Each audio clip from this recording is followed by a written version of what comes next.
जय हिंद, वंदे मातरम, भारत माता की जय। राष्ट्रवाद की बात प्रहार के साथ आप सभी का हार्दिक स्वागत है। दोस्तों, अब की बार जो दिल्ली का चुनाव है, जिस हिसाब से कांग्रेस ने उतरकर त्रिकोणीय मुकाबला बनाने की कोशिश की, दूसरी तरफ भारतीय जनता पार्टी ने कहा कि कोई भी सूरत में अब की बार दिल्ली का चुनाव हमें जीतना है। और आम आदमी पार्टी के द्वारा, केजरीवाल के द्वारा जो दिल्ली में फैलाई हुई गंदगी है, उसको समाप्त करना है। इसके लिए भारतीय जनता पार्टी ने इतनी घोषणाओं का ऐलान किया है, इतनी योजनाओं की घोषणा की है कि अब बीजेपी ने भी ये सोच लिया है कि ये मायावी राक्षस है केजरीवाल।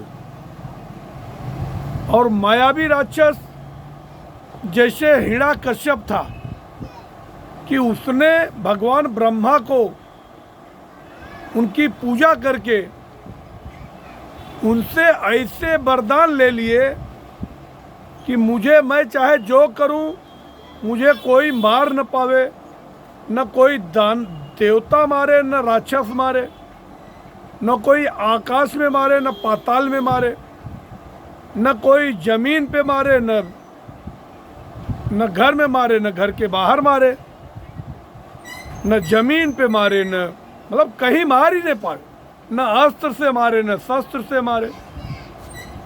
और भगवान ब्रह्मा ने कह दिया तथास्तु।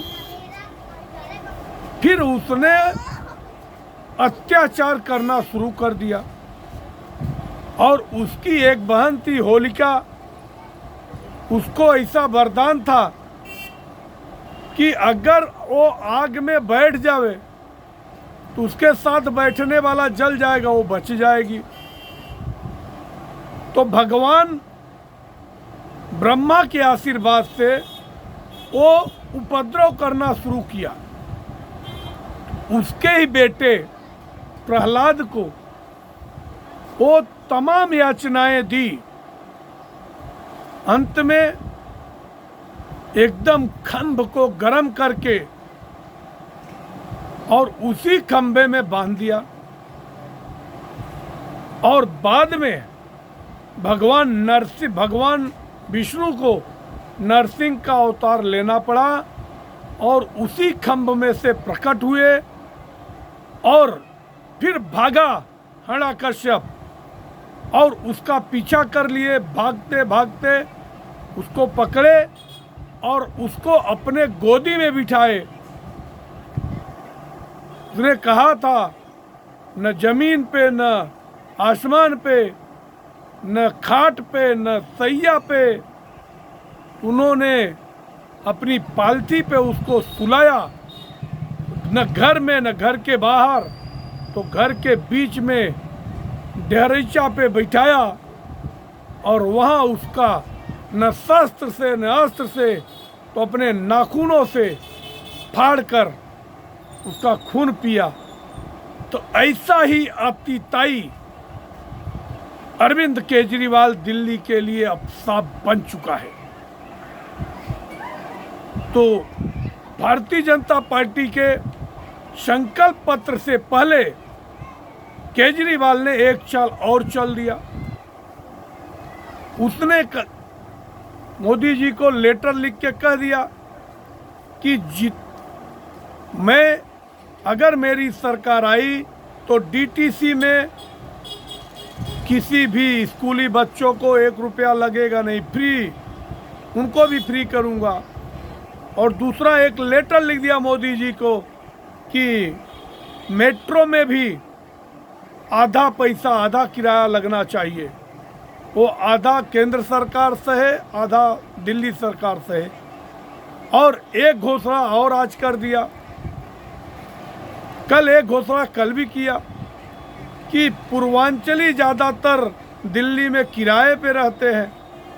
तो बोला अगर अब की बार सरकार आई तो किराए वालों को भी मुफ्त बिजली मुफ्त पानी दूंगा। देता तो कुछ नहीं है। अब दिल्ली की जो हालत है, पानी के लिए लोगों को टैंकर पे लोग भागते हुए चिलचिलाती धूप में बच्चे अपना स्कूल छोड़ के भागते थे। और मगर इसके बावजूद भी अगर दिल्ली की जनता ऐसी घिनौनी सरकार को ही लाना चाहती है तो उनका मालिक कौन होगा।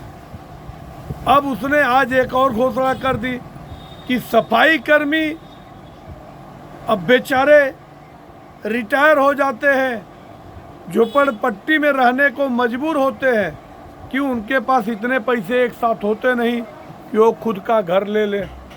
अब उसने कहा कि अगर हमारी सरकार आई तो एक लेटर उसने मोदी जी को लिख दिया कि केंद्र सरकार जमीन दे तो हम दिल्ली सरकार उस पर उनका घर बना के देगी और बाद में उनसे आसान किस्तों में लेकर। सोच तो बहुत बढ़िया है, मगर पिछले 10 साल में ऐसी सोच क्यों नहीं आई। दूसरा, जहाँ झुग्गी वहाँ मकान की बात हुई थी तो झुग्गी के जगह पे मकान तो एक नहीं बनवाया।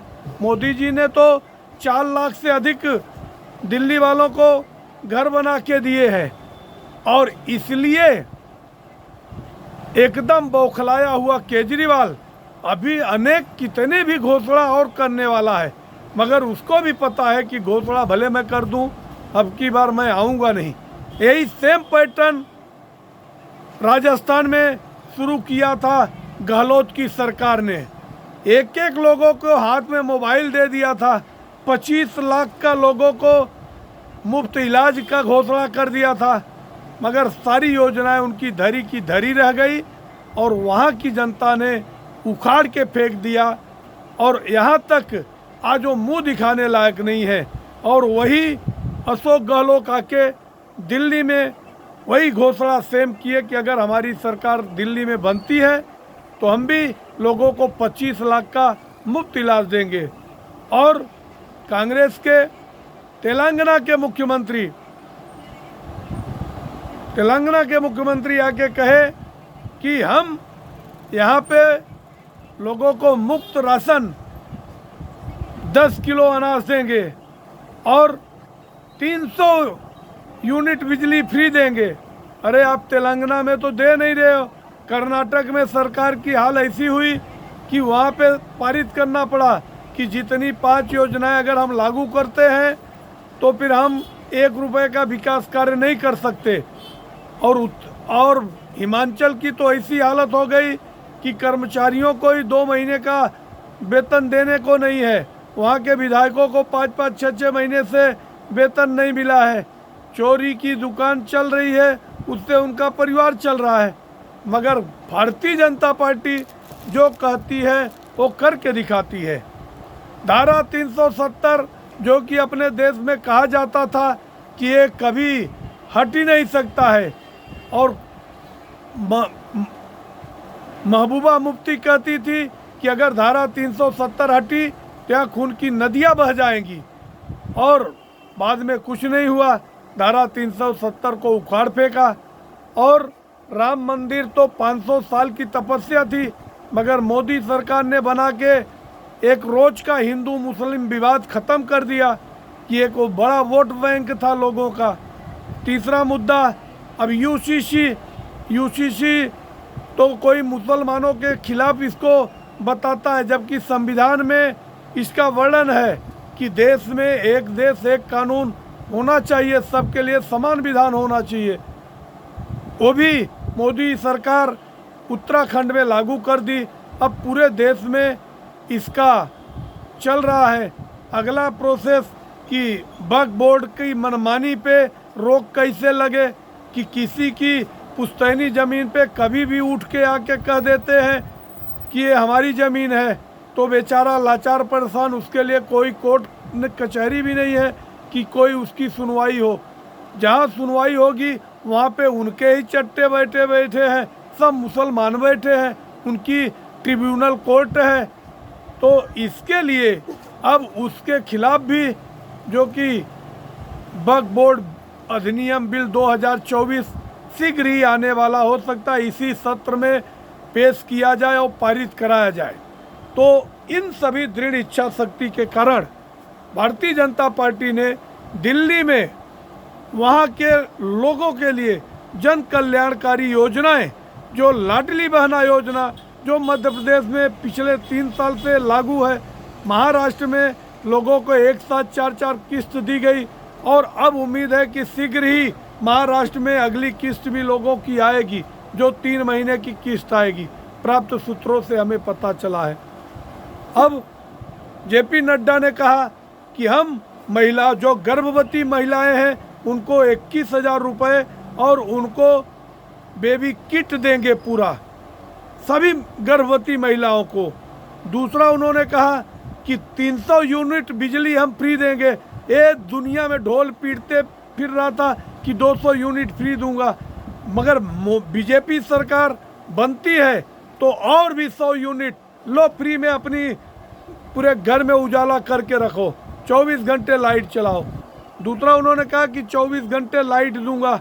दूसरा कि जो आयुष्मान भारत की योजना पिछले 5 साल से चल रही है, वहाँ पे केजरीवाल ने लागू नहीं करने दिया।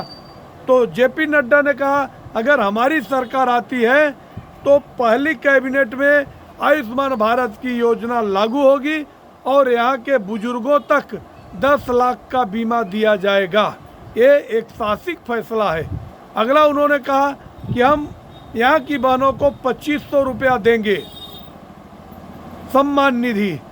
अगला उन्होंने कहा कि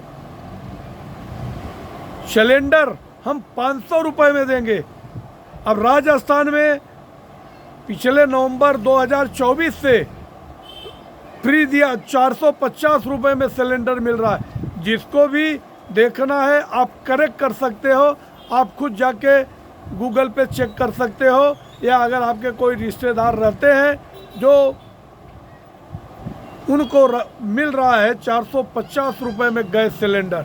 और यहाँ पे उन्होंने कहा कि 500 की गैस सिलेंडर की सब्सिडी, तो यहाँ पे तो 400 रुपये में ही लोगों को सिलेंडर मिलेगा, क्योंकि आज सिलेंडर का भाव 802 रुपया है।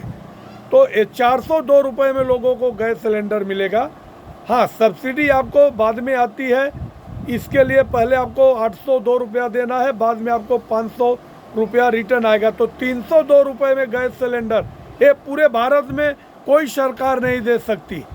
अगला उन्होंने कहा कि हम युवाओं के लिए, मतलब एक भी ऐसी योजना नहीं है जिन योजना को उन्होंने छुआ नहीं है। और अब जो एक बड़ी खबर आई कि कल केजरीवाल ने कहा कि हमारे काफिले पे बीजेपी वालों ने पत्थर से आक्रमण कर दिया, पत्थरबाजी हो गई। जबकि हकीकत है कि जो वहाँ पे काला झंडा दिखा रहे थे, काला झंडा हमने भी दिखाया था, हमारे देश के गृह मंत्री को दिखाया था, मगर वहाँ की पुलिस प्रशासन हम लोगों को हमें डिटेन किया। 2018 की बात है, हमें डिटेन किया, ले जाके हमको बिठाया, 2 घंटे 3 घंटे तक हमें अरेस्ट करके रखा, मगर हमारे ऊपर किसी का गाड़ी नहीं चढ़ा दिया। मैं बीजेपी का समर्थक हूँ, मैं विरोधक भी था, और ये बात सोशल मीडिया में है, आप जाके चेक भी कर सकते हैं कि गृह मंत्री अमित शाह को हम लोगों ने काला झंडा दिखाया था बांद्रा में, वो भी यहाँ के अपने उस समय भी मुंबई अध्यक्ष थे आशीष शेलार जी के पंडाल में दिखाए थे। और अपने यहाँ के मुख्यमंत्री देवेंद्र फडणवीस को भी हम लोगों ने काला झंडा दिखाया था SC/ST एक्ट के खिलाफ में, मगर हमें किसी ने ऐसा न तो पीटा न तो हम लोगों को कोई गाड़ी से कुचल दिया, मगर ये अराजकता है। और खुद कहता है केजरीवाल, हाँ हम एनार्किस्ट हैं। तो अभी जिन लोगों के ऊपर गाड़ी चढ़ी है उन लोगों का इलाज चालू है। अगर जिसको विश्वास नहीं है जाके दिल्ली में अगर रहता है तो देख भी सकता है। अब दिल्ली की जनता के लिए अब झूठा आरोप लगा के, ऐसा ही पहले अपने ऊपर स्याही डलवा के 2 जन का थपेड़ा खा के ये झूठ बोल के राजनीति में आया है। और अभी आप देखते जाएंगे आगे आने वाले टाइम में अभी क्या कुछ करने वाला है केजरीवाल। इसके काले कारनामों से लोगों को सावधान रहने की ज़रूरत है। और कितना भी मायावी शक्ति दिखाए, अब की बार दिल्ली की जनता को इसको सबक सिखाना चाहिए। आप लोगों को हमारी विश्लेषण कैसी लगी? अगर हमारा विश्लेषण, हमारे कंटेंट आपको पसंद आ रहे हैं तो आप हमारे चैनल को सब्सक्राइब करें और अपने लोगों तक शेयर करें और अपने दोस्तों से भी सब्सक्राइब करने के लिए प्रेरित करें। जय हिंद, वंदे मातरम, भारत माता की जय। और आइकन बटन दबाना न भूलें जिससे हमारी हर नई अपडेट आपको मिलती रहे। धन्यवाद।